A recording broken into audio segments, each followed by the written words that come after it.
Hello friends, एक बार फिर आपका स्वागत है आपके अपने यूट्यूब चैनल स्टडी साइकोलॉजी में। दोस्तों, जैसा कि हमने बात की थी साइंस का जनरल इंट्रोडक्शन हमने लास्ट क्लास में जाना था। आज हम बात करेंगे कि फिजिक्स से यानी कि भौतिक विज्ञान से अपनी शुरुआत करते हैं। तो ज़्यादा टाइम ना वेस्ट करते हुए हम बात करते हैं कि भौतिक विज्ञान यानी कि फिजिक्स क्या होता है। ठीक, चलो, यानी कि भौतिक विज्ञान क्या है। भौतिक विज्ञान विज्ञान की वह शाखा है, भौतिक विज्ञान विज्ञान की वह शाखा है जिसमें द्रव्य ऊर्जा और इनकी अन्योन क्रिया और संबंधों का अध्ययन किया जाता है। ठीक, फिर से देखिए, द्रव्य है, ऊर्जा है, इनके साथ में क्या हो रहा है, अन्योन क्रिया और संबंध।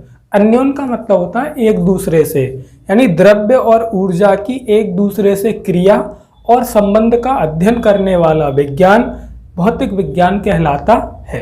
ठीक है, चलिए, अन्योन का मतलब एक दूसरे से क्या, क्रिया और संबंध, किसके, द्रव्य और ऊर्जा के। ठीक है, तो अब हमारी समझ में क्या आया कि भौतिक विज्ञान विज्ञान की वह शाखा है जिसमें द्रव्य और ऊर्जा के आपस में जो क्रियाएं हैं और उनके जो संबंध हैं उनका अध्ययन किया जाता है। ठीक है, चलिए आगे बात करते हैं कि भौतिक राशियां क्या होती हैं। इस संसार में प्रत्येक वस्तु मापनीय है। उसको मापने के लिए जिन राशियों की आवश्यकता होती है उन्हें हम भौतिक राशियां कहते हैं।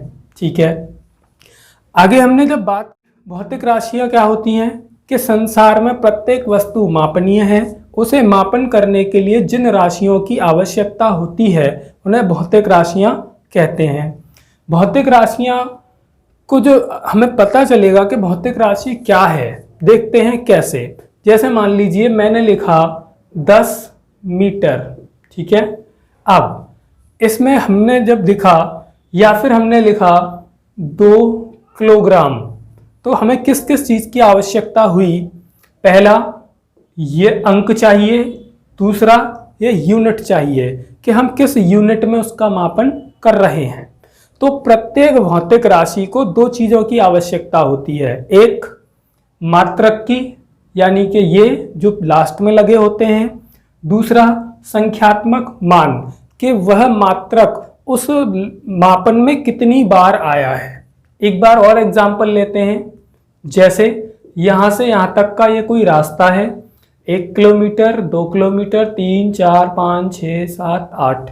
ठीक है, तो हमने क्या देखा कि एक जो किलोमीटर है ये इसमें कितनी बार आया है, 8 बार। क्या आया है, किलोमीटर।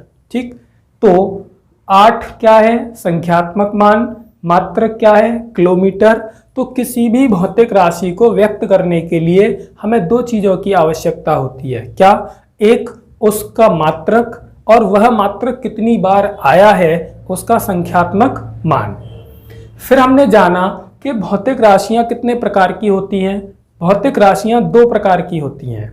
ठीक, कौन कौन सी, एक होती हैं अदिश भौतिक राशियां और एक होती हैं सदिश भौतिक राशियां। अब ये अदिश क्या होता है, वे भौतिक राशियां जिन्हें व्यक्त करने के लिए केवल परिमाण की आवश्यकता होती है उन्हें हम अदिश भौतिक राशियां कहते हैं। अदिश मतलब स्केलर। ठीक है, यानी कि जैसे हमने देखा दूरी कि एक व्यक्ति अपने घर से स्कूल गया, स्कूल से घर आया, घर से बाजार गया, तो कितनी दूरी तय की, उसमें कोई दिशा नहीं है, वो कहीं भी जा सकता है। ठीक, आगे और एग्जाम्पल है चाल, द्रव्यमान, घनत्व, आयतन। ये सभी क्या हैं, अदिश राशियां हैं, यानी जिन्हें व्यक्त करने के लिए केवल परिमाण अर्थात क्वांटिटी की जरूरत होती है, केवल परिमाण की आवश्यकता होती है, दिशा की नहीं। ठीक है, और आगे हमने बात की क्या, सदिश भौतिक राशियां।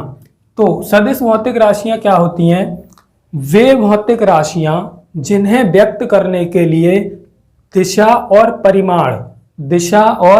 परिमाण दोनों की आवश्यकता होती है, उन्हें हम सदिश भौतिक राशियां कहते हैं, अर्थात वेक्टर क्वांटिटीज, है ना।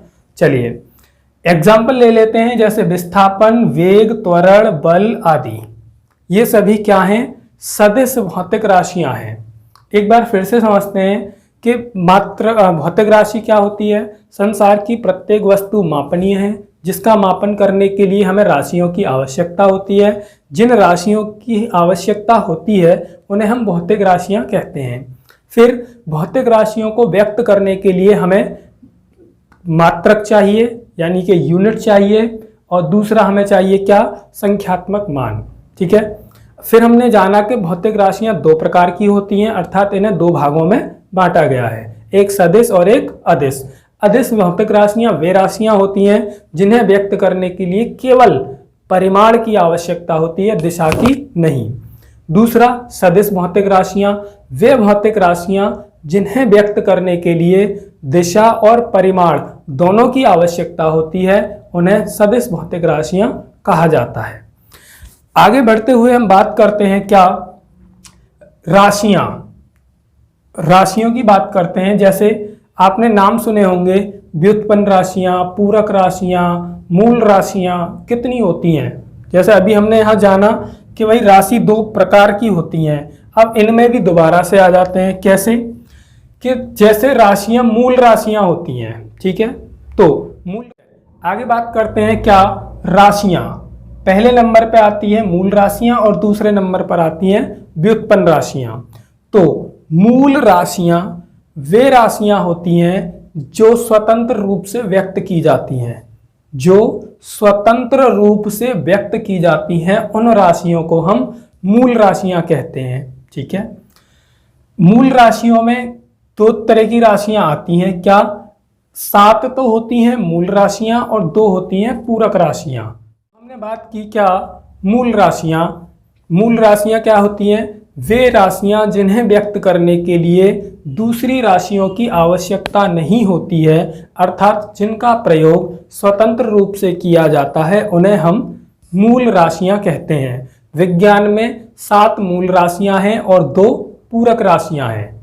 कौन कौन सी हैं एक बार देख लेते हैं।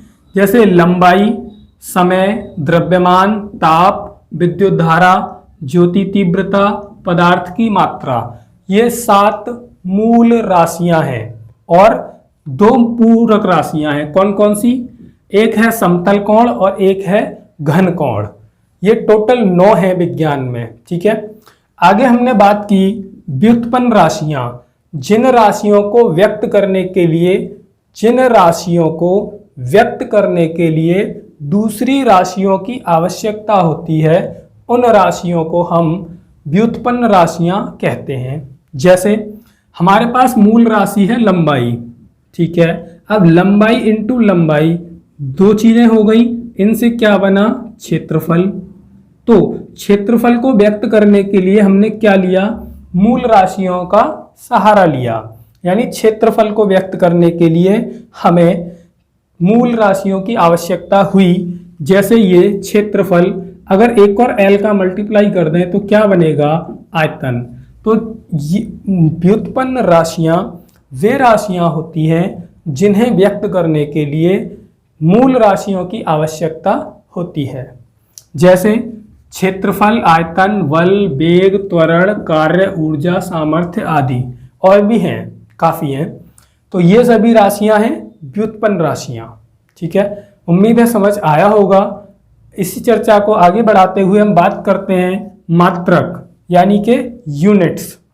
अब इन राशियों को व्यक्त करने के लिए जिनकी आवश्यकता होती है उन्हें हम कहते हैं मात्रक, अर्थात यूनिट। जिन राशियों को व्यक्त करने के लिए हमें आवश्यकता होती है उन्हें कहते हैं क्या? मात्रक। या फिर सिंपल लैंग्वेज में ऐसे भी समझ सकते हैं कि राशियों को व्यक्त करने के लिए जिसकी आवश्यकता होती है उसे हम मात्रक कहते हैं। ठीक है। आगे हमने बात की कि मात्रक 2 प्रकार के होते हैं, मूल मात्रक और व्युत्पन्न मात्रक। अब ये 2 प्रकार के हुए क्यों? क्योंकि हमारी राशियां भी 2 प्रकार की हैं। मूल राशियों को व्यक्त करने के लिए मूल मात्रक, व्युत्पन्न राशियों को व्यक्त करने के लिए व्युत्पन्न मात्रक।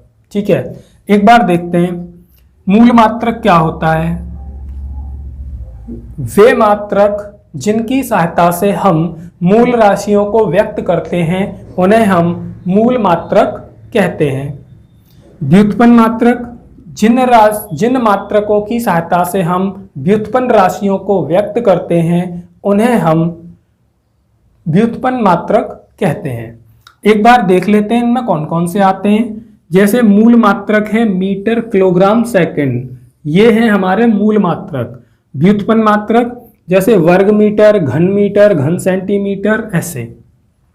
ठीक है, चलिए आगे की हम बात करने से पहले एक बात और देख लें कि ये जितनी भी चीज़ें हमने लिखी हैं एकदम बेसिक चीज़ें हैं जो हम और आप अक्सर थोड़े से कंफ्यूज हो जाते हैं। इन्हीं की सहायता से हम आगे के जो टॉपिक्स होंगे उनका डिस्कशन करेंगे। ये बहुत ही ज़्यादा इम्पोर्टेंट हैं जिनकी वजह से हमारी फिजिक्स आगे बढ़ेगी, जिन पर आधारित होगी कि यहीं से टॉपिक निकल कर आएंगे हमारे। ठीक है, आगे बात करते हैं मात्रक पद्धतियाँ, यानी कि जो हमारे यूनिट सिस्टम्स होते हैं वे कितने हैं। हमारे पास जो मात्रक पद्धतियाँ हैं वो 4 होती हैं। कितनी होती हैं? 4। कौन कौन सी? एक होती है MKS, एक होती है CGS, एक होती है FPS, एक होती है SI। यानी कि हमारे पास मात्रकों की 4 पद्धतियां हैं। पद्धति मतलब सिस्टम, यानी कि हम इन मात्रकों को 4 प्रकार से लिखते हैं। कैसे? पहला है MKS। M मतलब मीटर, K मतलब किलोग्राम, S मतलब सेकंड। तो पहली पद्धति का नाम है MKS पद्धति अर्थात मीटर किलोग्राम सेकंड पद्धति। दूसरी है CGS पद्धति। C से सेंटीमीटर, G से ग्राम, S से सेकंड, CGS सेकंड। तीसरी है FPS, foot pound second, third. ठीक। चौथी है SI अर्थात इंटरनेशनल सिस्टम।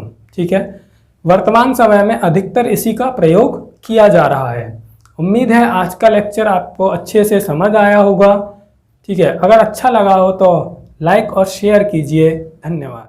अगर आपने हमारे चैनल को अभी तक सब्सक्राइब नहीं किया है तो प्लीज़ चैनल को सब्सक्राइब कीजिए और बराबर वाले बेल आइकन को दबाइए।